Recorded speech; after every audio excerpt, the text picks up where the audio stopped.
Rehabilitation Research and Training Center on Independent Living Management presents Pioneers in Disability Rights and Community Organizing, an interview with Bill Stothers. Hi, I'm Jean Kales here with Doug Uziak, and we're interviewing Bill Stothers. Bill, how did you become involved with community organizing, and what type of community organizing do you actually work in?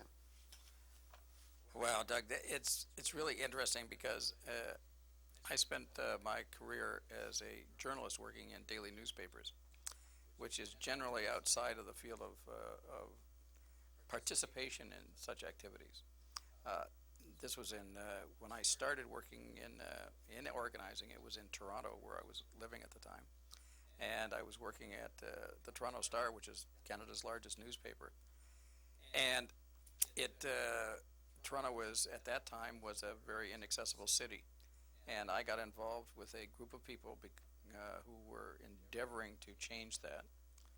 I had just returned from doing 2 years of graduate work at Berkeley in the mid-'60s, and I was living in the downtown area, and trying to get around was very difficult. You had to go down driveways and middle of blocks in order to get to cross the street or get across any street. So I heard about a group of people who were living in an institution, actually, who were struggling to change, on their first hand, to try to get out of the institution, and also to have freedom to move around the city. And they had actually formed a small organization called ALPHA, which stood for the Action League for Physically Handicapped Advancement. And I happened to live in a building in downtown Toronto in which a couple of other people with disabilities were living at the time. And one guy was another guy named Bill Owen, who was a professor of English, and he was a paraplegic. And the two of us got involved with this group, and which seemed to be more of a group doing issues of complaining and not knowing what to do. We decided to undertake making it easier to get around in a chair, and that was to deal with curb cuts, which we found out about and thought this was a great idea for the city of Toronto, and so we worked to do that and achieved it. The way we achieved it is that we found out some good designs and what we really wanted to do.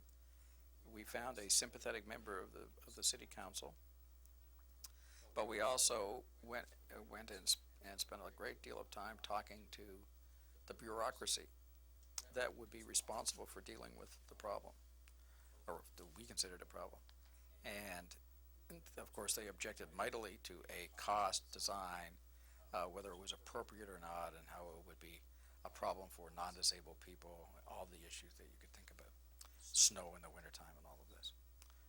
We dealt with all those and won the bureaucracy over, and then the issue was presented at the city council and passed with virtually no discussion or objection.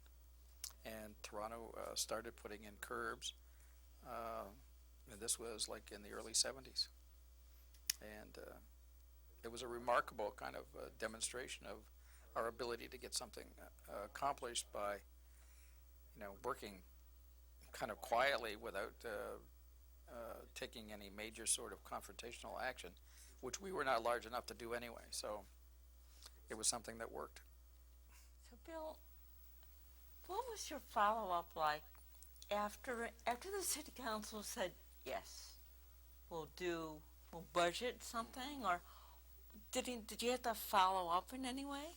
Yeah, we stayed in constant touch with the contacts that we had made in the bureaucracy, because even when they said that they would do it, obviously they weren't going to be all done overnight, so we had to figure out some sort of manner in which they would be done. It's easy enough to say right off the bat that whenever a new curb is built or they were going to renovate something, that they would put one in that would go without any question. But then you got to the point of trying to designate long-term curbs in major areas, starting in the downtown area, So we worked with them to try to identify those and make sure that the ones that were put in were in fact really workable, because you can go almost in any city and see curb cuts that are of different designs and how well they're made. Some have gaps and bumps and all kinds of things in them, or built on right in front of manhole covers or whatever. So we tried to work with the city works department to make sure that the standards that we had at the time were workable and done well. This was, Canada doesn't have an ADA, and certainly it was way before the Americans with Disabilities Act. What made your effort successful? You know, I think it was a question of making a case that there were a number of people with disabilities and people using wheelchairs in the downtown area who really needed to be able to get around town. We had, as I say, a sympathetic member of the city council, a woman named Ann Johnston, who was very helpful in working on this, and was later instrumental in setting up what was called at the time the Mayor's Committee on the Elderly and Handicapped. So it began to get together people from these two constituencies to try to talk about some of our issues and what we wanted to achieve. Then there was a recognition of that. The city council at the time was fairly liberal and open to those kinds of suggestions. And plus the fact of, I think, working with the people in a way and saying, look, this is what we want to do. Here are some designs, and try. If they had objections, that we would talk to them about what solutions could be made to things. We could point to, I think Berkeley was doing curb cuts then, that we could point to other places where this was being done, and that they could examine it, and this was not some sort of harebrained scheme that somebody was coming up with. So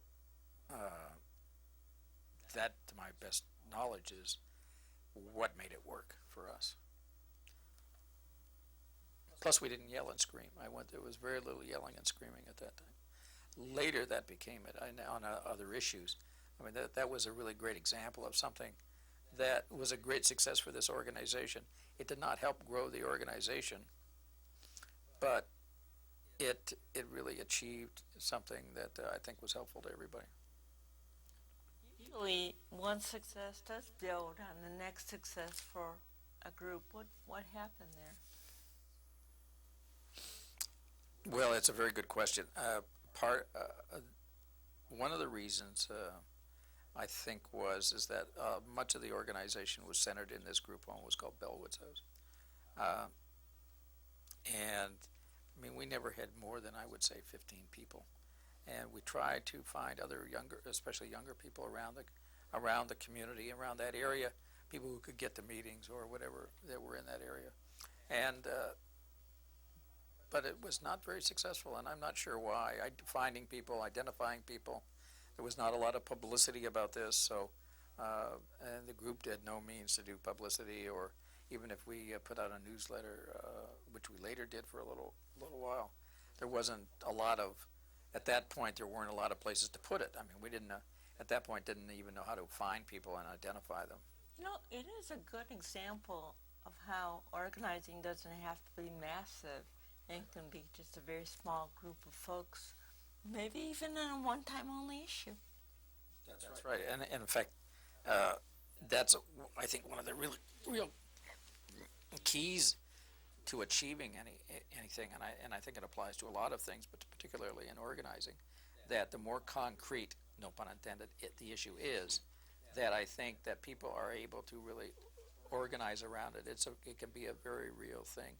Everybody understood exactly what we were talking about, the ability to cross the street in a safe manner and easily and in a safe manner. And I think that was easy for everybody to grab onto. Everybody at every level understood that. When you talk to people who are either in public life or public officials or bureaucrats, if you're talking about the danger to people of having to dodge across streets in the middle of the block and driveways, which are often unsafe and challenging, that when everybody else can walk across the street at intersections where there are crosswalks and lights or stop signs, then I mean it's a very clear issue, and I think that that's really what really made that go. In the years that you've been involved with the disability rights movement, what type of capacities have you been involved with organizing other than this particular example where you were part of the negotiation and cutting the deals? What other areas did you support or aspects of community organizing? You know, I guess mainly my work has been media oriented and trying to get people engaged in using media and learning how the media operate and how to work with them and get publicity to your goals and to your efforts. I think that's one of the things that we don't do very well.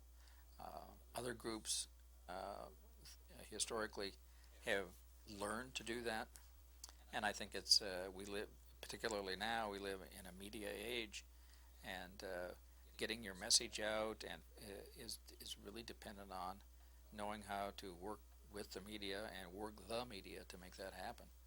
So that's really where my efforts have been. I haven't done a lot of engagement in other kinds of organizing.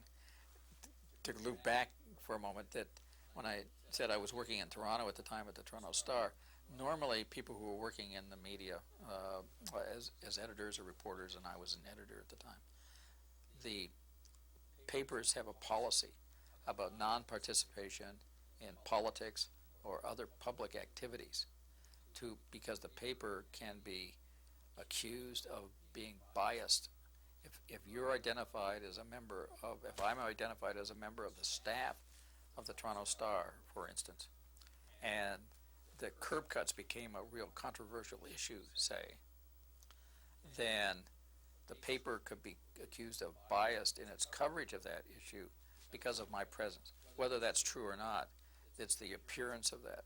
So most newspapers have a policy that, except for maybe the publisher, that nobody else on the staff can really engage in politics or that kind of public kind of activity.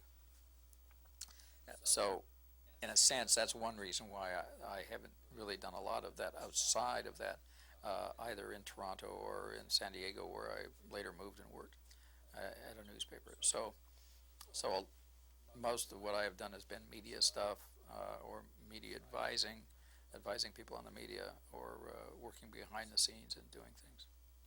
So we're here to draw upon your years of knowledge with the media. And why don't we start by asking, you said we don't do that very well. We meaning the disability community. Can you talk about that? I think one of the classic cases, I think, is the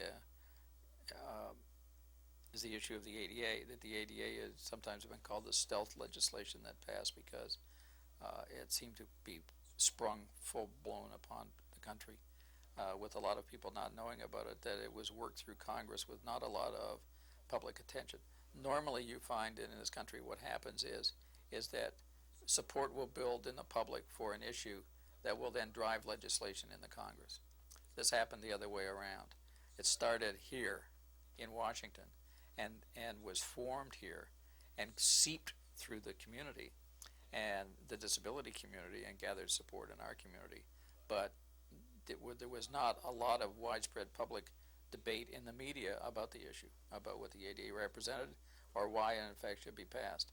And to some extent, I think that we can say 12 years later, we're starting to pay a price for that, because the public still, I think, has a very fuzzy idea of what the ADA is all about, has never really grasped some of the things that were talked about in the testimony and the preamble to that about the historic discrimination against people with disabilities. We have not made our case in a public way that people with disabilities are a group of people and can be treated or have historic commonalities in kinds of the treatment that we've undergone and levels of discrimination that really have led to the kind of legislation that the ADA is and other legislation. And I think that we need to be making that case now. I think that the opposition to the ADA is becoming much stronger and active, and I think that people with disabilities are still not regarded as a collective political force with allies in a lot of other areas that can stand up to that very well. Let's look at the local community activist who needs the assistance of the media to make the issue public. What's the first basic rule that a community organizer should be concerned about when it comes to dealing with the media? I think that the first thing is to know the media. If you're in a town or city, that you should know every media outlet and who covers what, if there are and their approach to things, and that takes just watching the television news or listening to the radio or reading newspapers, that you can get an idea of the coverage, and if your issue is covered, you can see how it plays, and you can also begin to see who does cover the issue. It's very important to find out the personnel. Say my experience is primarily in newspapers, so I can talk to that the best. That if a beat reporter is covering transportation, for instance, then it behooves us or you as an organizer or as a person in the community who is dealing with transportation issues to make contact with that reporter. Begin to let him know that there are some issues that you're concerned about, and that you have a group of people concerned, and that you'd like to talk to him or her about it. And then you follow that up without deluging the person, but try to make a rational case for what you're trying to achieve or do, and keep the person informed, but not try to overwhelm the person with too much information or too often. I think that reporters are really interested in good stories, and they're interested in people who reflect those stories or manifest those stories. That is very useful to let a reporter know about that, but not to kind of call him up every week or every day and try to remind him or try to get him to do a story. That the time will come when the reporter will find time to do the story if it isn't an emergency that he'll get involved with. So, as my wife often says, that it's a question of taking a reporter to lunch, getting to know them, let them know who you are, that you can become a reliable source of information for the person if you be absolutely straight with them and give them your stuff, and don't try to shade the truth at all or not deal with the opposition. I think you have to be, if a reporter says, well, who's on the other side of this? Who's against you? Is to be honest about it and tell them who's on the other side or whatever. And if they want to talk to somebody on the other side, you always give them the second best person. That's a good tip. How do you identify a good story? Something that's out of the ordinary. I think that in many ways our issues can be good stories, whether it's transportation or whether it's, in curb cuts in Toronto. I mean, the fact is that if you're talking about people who can't get across the street in a safe way, then that's really that's a good story, and that there are a lot of people in this position. If when transportation in this country was a big issue, and as it was in Canada, that people said, it's not a question of riding at the back of the bus. I can't get on the bus. When we can identify people who are in that kind of situation, then and show that there's a big number of people involved in that, then I think that reporters begin to pay attention to that. You make it sound like working with the media, the press, is a long-term activity. It's not something you just do in a day or a week. It sounds like there's a lot of background work and studying and relationship building. Absolutely. It's like marriage. It never ends, till death do you part.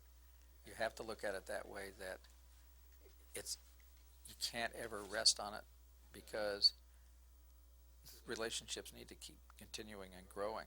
And I think for people in our movement to really keep in the public eye, it's like everyone else. I think that relationships can mature, but I think that we can really advance in that sense by maintaining and putting the effort into it, because that will pay the rewards down the line. And a lot of times, stories won't be done every time you talk to a reporter, but more often than not, you will find that at some point stories will be done. Here's another example. Just recently, the Independent Living Center in my town is celebrating its 25th anniversary, and they wanted to get some publicity for that. And that's not a bad story. I mean, that's not the sexiest story in the world, but it's a pretty good story. And so I talked to a reporter, and they asked me for help. And so I talked to a reporter that I knew at the paper, and told him about this, and told him about the independent living movement and how this place had started 25 years ago, and where are they now. And I think it could be a really good story of looking at things now, maybe looking at some of the people who were here 25 years ago, and where are they now? What's happened? And this was like 2.5, 3 months ago. The story appeared last Thursday, but it was the top half of a section page, and with large photos, and was a really good story. And it just took time to get that accomplished, but we gave the reporter all kinds of help in finding good people to talk to, good stories of what's happened to people, without kind of making it Pollyanna-ish, but telling the truth and about what problems remain to be dealt with. In developing a press kit, talk about the value of a press kit and what should be in a press kit. If you're an organization, if you're a grassroots organization, a press kit can be very valuable if it's done well. You should have information about the organization, identifying contacts with ways to get in touch with contacts, that if you're dealing with a specific issue, background on the issue, a page or 2 pages at the most is very useful. Reporters don't want to be overburdened with a 100-page report, because they're probably not going to read it. If they keep it, if you give it to them, they're probably not going to keep it. So give them the gist of things with people to talk to if they want to pursue it further. That's kind of an issue-oriented kind of press kit that could go in a folder, or if you're really grassroots, it doesn't have to be that, but you should at least give information about what the issue is and why it's important, who are the contact people in the organization, and what the organization is really trying to accomplish. In the effort to get the media out to an activity, what type of procedure would you recommend? If an event is being planned, it depends on the event, okay? Say you're going to have an event, and let me talk of my own experience again now. We have a thing in San Diego that celebrates the ADA. It's called Disability Independence Day. It's held usually near the Saturday closest to the 26th that we can get. This year is the 27th of July. We will be sending out materials probably 10 days ahead of time to the media, letting them know that this is going to be happening, who's going to be there, what events are going to happen. We will follow that up with phone calls as the time gets closer, talking to assignment editors at the newspaper and at the TV stations to let them know what's going to happen and when, and remind them of it, and tell them we'd really like to see them there, tell them who's a contact, someone to call if they're on their way and can't find it, or looking for someone when they arrive, have a designated person to work with them. that's for that kind of staged event, okay, or a celebratory event, if you will. If you're talking about something that is more dramatic, like a protest or whatever, again, it's the same kind of thing, giving people information, but giving them lead time. That if you're having a demonstration today, calling assignment desk or TV stations in the morning is really difficult because they will have already made their plans for the day. And unless you're going to have a major catastrophe in town or whatever, where things change and they pull people away and change assignments, normally they like to have things planned out because they're already thinking about their newscasts or their news budget for the next day, a day ahead of time, or the morning of, so they don't like surprises in that sense. So if you were going to do some sort of action, you're better off to talk to them privately and tell them that this is likely to happen, it's going to be here, this is what it's all about, and who the contact is. The same kind of information for people, but give them a heads up that this is coming. Bill, when organizers are trying to lay... Can I say one thing? It seemed to me that there's information. This is not kind of secret information. Our website it gives some of that information. Mary Johnson's website for the Ragged Edge magazine is another great resource for information on how to find out how to do some of this stuff. And there are others, of course. ADAPT is another organization, and there are a lot of places out there where you can get some of the information about dealing with the media on some of this stuff. So, and we're available to help people and give them advice on these things too. So, I'd like to go back to your tip about when there's an issue and they're both sides, which are almost always are, to share with the press the opposition's second best person. What's that all about? Can you expand on that? when you're being interviewed on an issue, controversial or not, the reporter is very likely to ask who's on the other side, or what other voices there are that might be opposed to what you're talking about. Well, for your own best interest, and if you want to put forth your own cause the best, you don't necessarily want the reporter to be talking to a very strong person and voice or articulate person on the other side. And there could be a range of people on that side that you could refer them to. So I said it's the second best person, but it could be the third best person too. But you wouldn't want to say somebody who was really out to lunch on that side of the issue, who was really obviously not a very good spokesperson, because the reporter would be dissatisfied with the level of response he would get and see the great difference that you're talking about, and also would not think so highly of you. But if you told him a couple of people who were not the strongest, but a clear second or third, then the reporter is more likely to be satisfied with the kind of level of comment that he'll get from that person. And so it's an opportunity that you have that your position might come out a little more clear, a little stronger than the other side. And the reporter won't think that you're just trying to slough them off on other people too. You know, I never thought of that. Do you have other little nuggets or gems like that you can come to mind that you could share? Well, there are a number of things that, not quite in the same vein. It's about timing. It's things about timing when you if you're going to hold a press conference or whatever, you never do it on a Friday, and you do it early in the day if you're in town, because you want media attention, and there's a lead time for getting it on the 5 o'clock news. So if you have it between 10 and noon or 1 o'clock, you have a good chance of doing that, of making the evening news locally.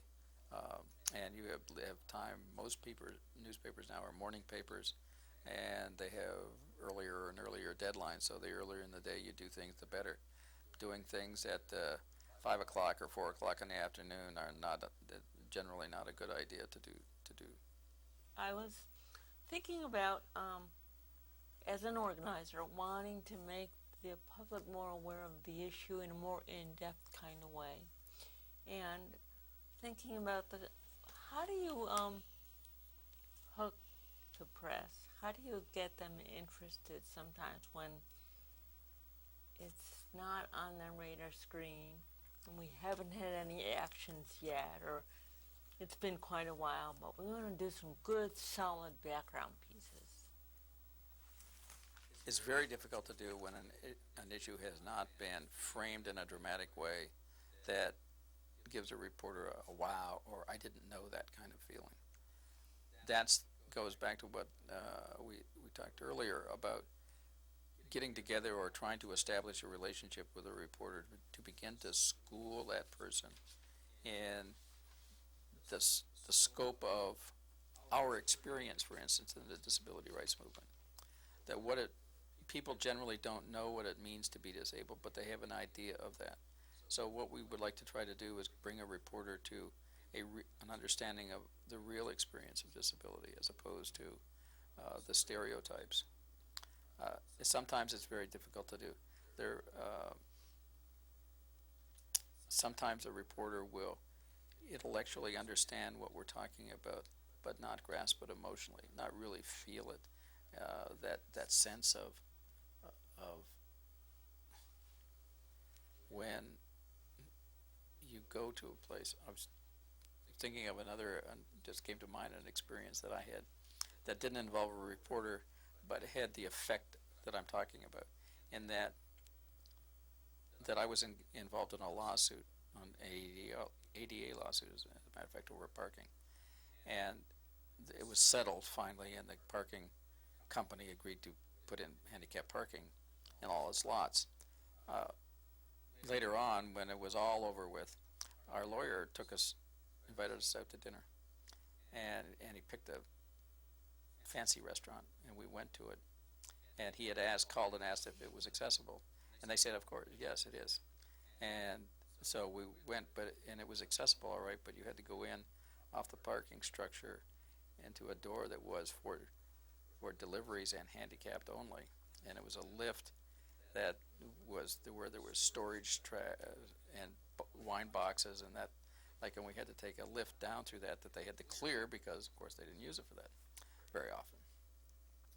And this lawyer, who had really come to understand everything that we were talking about, only then really understood what it was. He only kind of felt it in his own guts what we had to do. And that's the kind of thing sometimes you can't orchestrate that.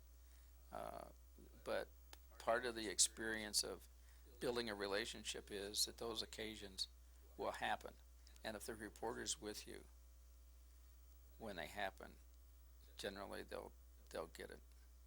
And it really is an emotional thing that is very difficult to kind of make happen.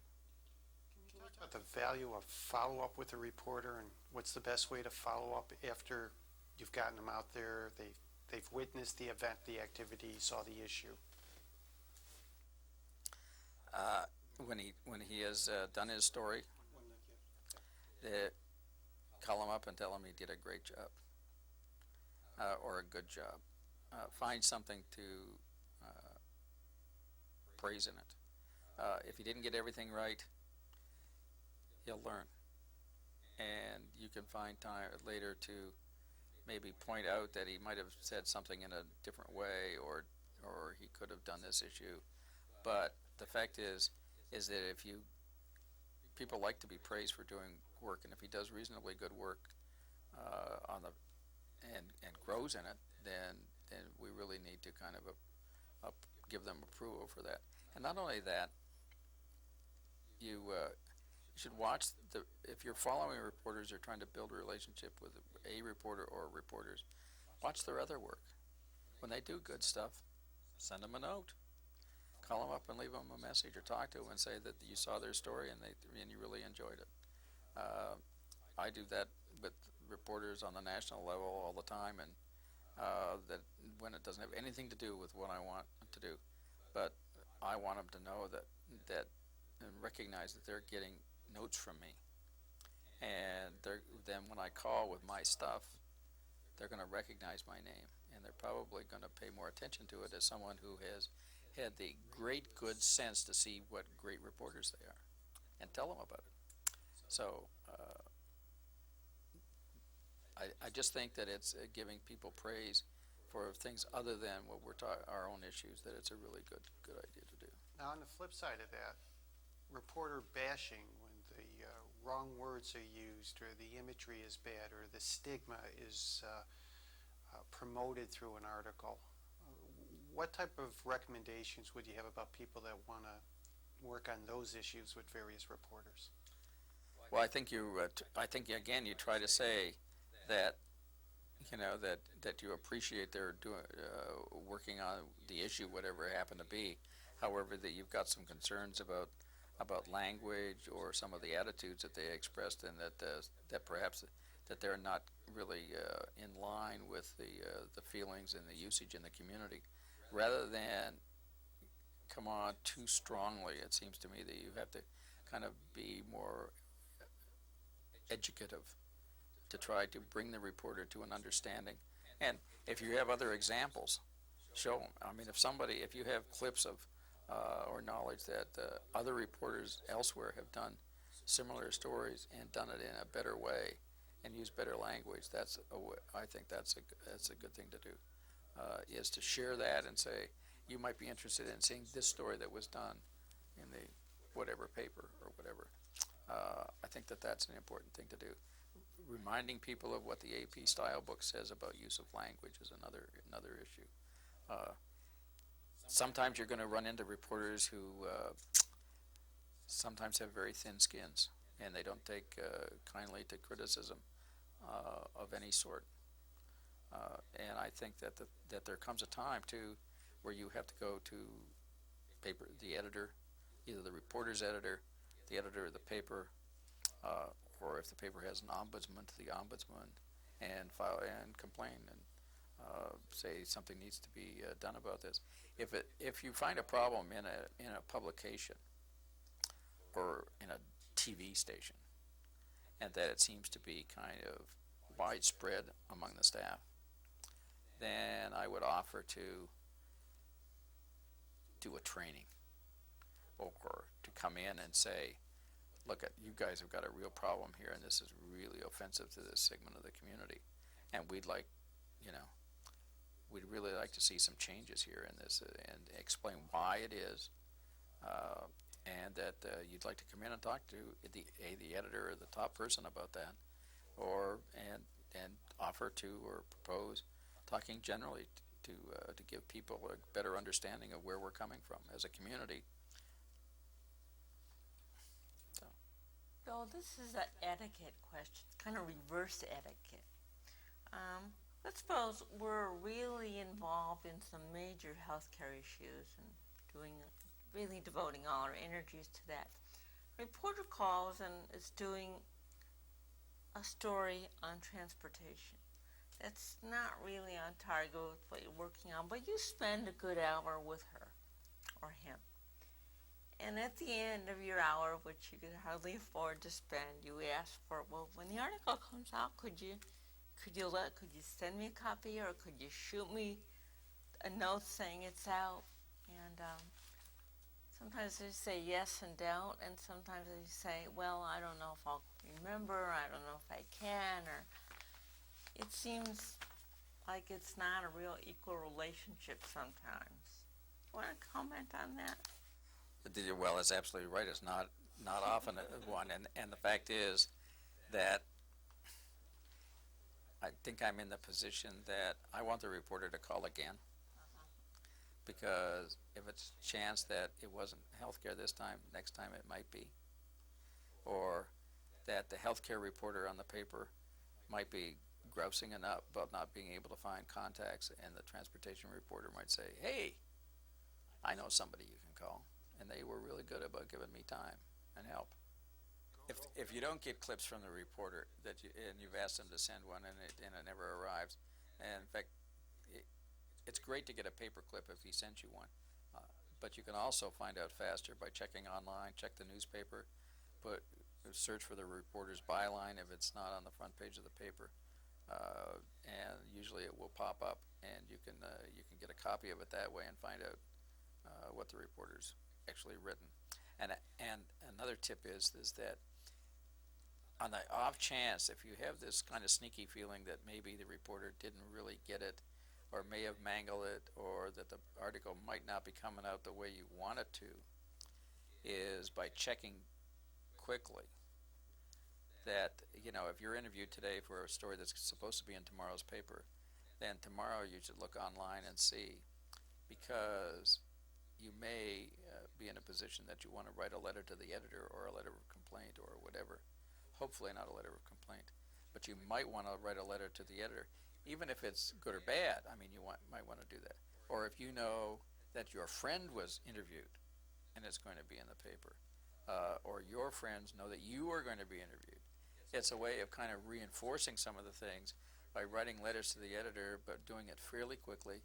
Letters should be very short, under 200 words, and addressed to the editor and saying that this story really points up a good issue, an important issue, or that it also should have said this, or it didn't say this and needs to, whatever. It's a lot of opportunities to expand on whatever appeared in the paper.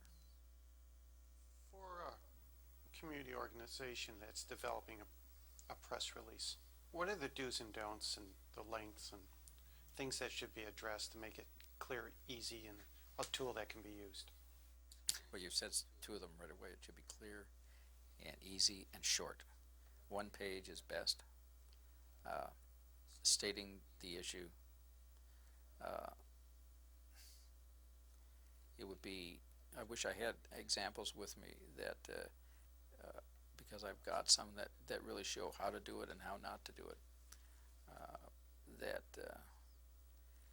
By saying that so-and-so or so-and-so organization founded on da-da-da-da is working on an issue, da-da-da-da, is probably backing into it, is you want to start by saying what the issue is. That transportation in this town is lousy and people with disabilities are not permitted to ride the buses like everybody else, and we pay taxes or whatever, but get the point of what it is, or that an action is going to take place, that our organization is going to picket city council meeting tomorrow night because of the lack of access to the city buses, and then try to explain more of it, and but simply in less than a page, the scope of the problem and how long it's been going on and why it's against the law and the impact on the community and who to talk to about it before and with phone numbers. The other thing about press releases is when you send them out to people is that you have to be willing to drop everything to talk. It does not do well to have a reporter call and say, I can't talk to you right now, call me tomorrow.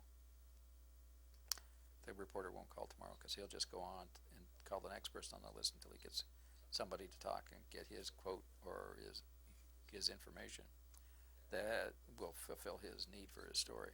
So almost you have to pretty much be prepared to talk immediately. It does not mean necessarily that you have to say and react to his question. You might say, look, I'm in the middle of something right now. Can I call you back in 5 minutes? I'll call you back in 5 minutes. And do that, then hang up, and then collect your thoughts, and so that you know what it is. He'll have told you what he wants to talk about, so you have a moment to think about what it is you want to say.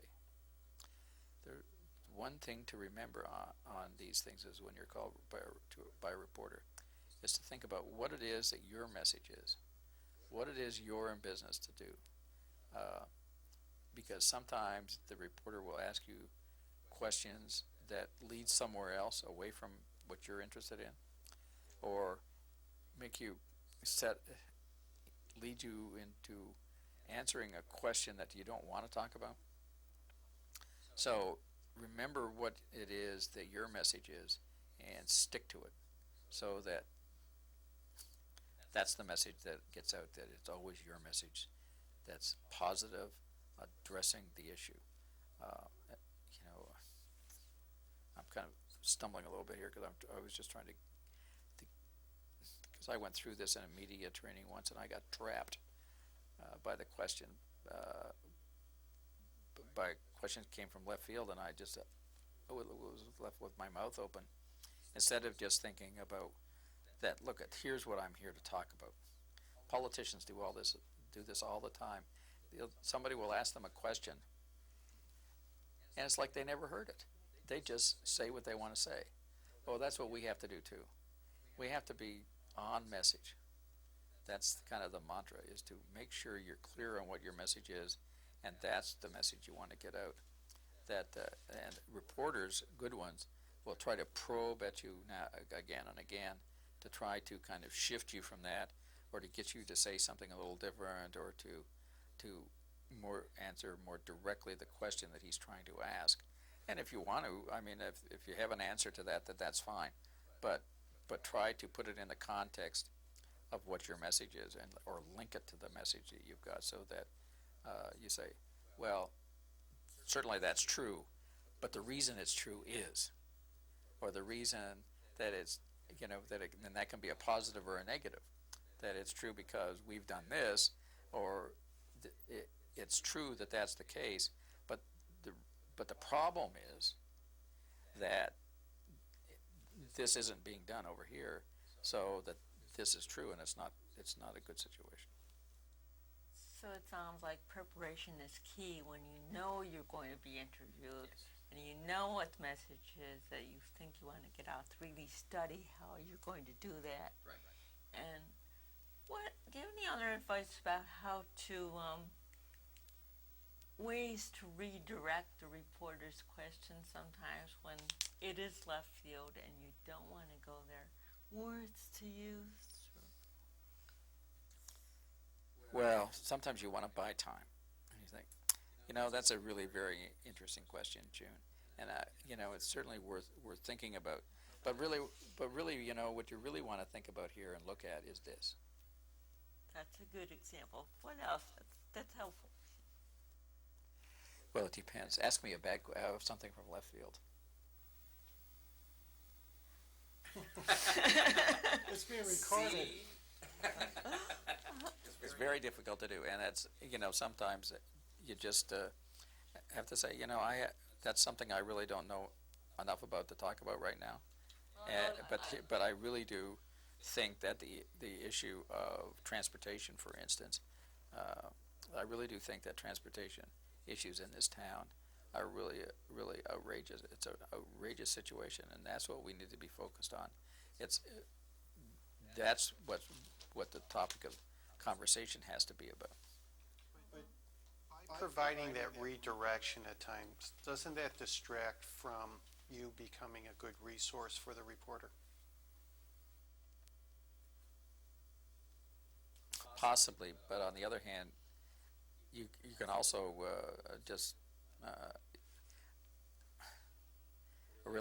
becoming a good trusted resource for a reporter is something that happens over time. And I think that if you were really on good terms with a reporter, he wouldn't ask that kind of a question, or you would say to the reporter, "Oh, come on, June, that's not what this is about. Let's be real here. That's a false issue." And the issue that's really at stake here is this, and full well from our discussions before or whatever, as opposed to trying to use some sort of technique or device to get around answering that kind of a question. I think the better you know a reporter, I think that the less that situation will arise. And if it does arise, I think you can be more blunt and honest with a reporter about just saying, "Look, I don't want to talk about that. That's not part of my game." So, Bill, these curb cuts you're trying to get in the city of Toronto, and you said they'd be good for old people too. Well, isn't it true that old people who really have trouble crossing the street are better off in nursing homes anyways?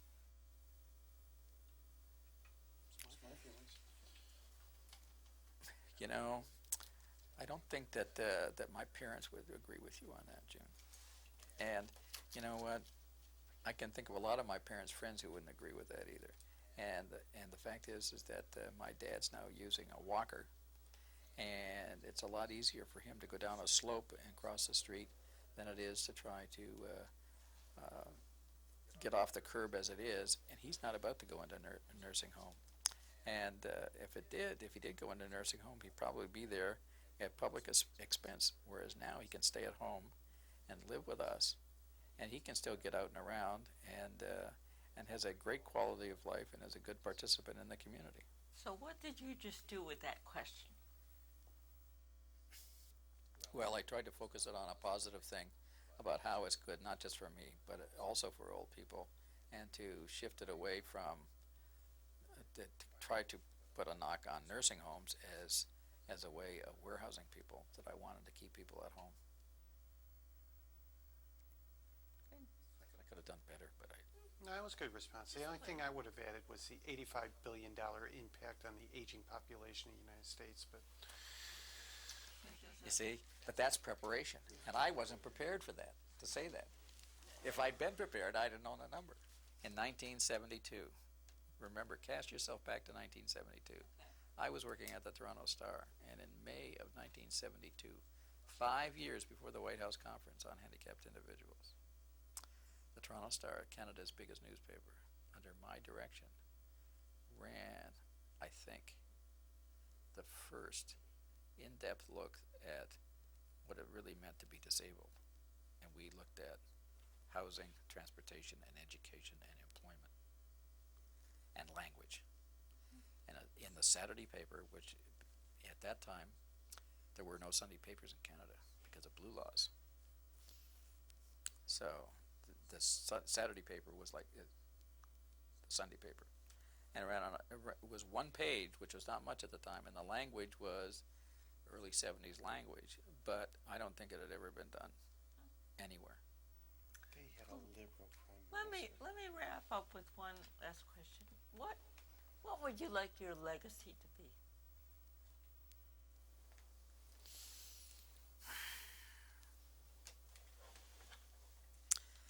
Okay, this is kind of self-promotion, okay? But what we've established as the Center for an Accessible Society is really a media relations kind of center that is trying to change the way the media treats disability. The legacy is that we will bring new people into this center who will make this center live on and do the same kind of work. I mean, this is an issue that is going to take decades and decades, and probably will never end. This kind of work is never going to have to end, and we need to start doing it now. And if we can establish this, that it's been going for, it's now in its 4th year, if we can make it stick, then that will be a great legacy.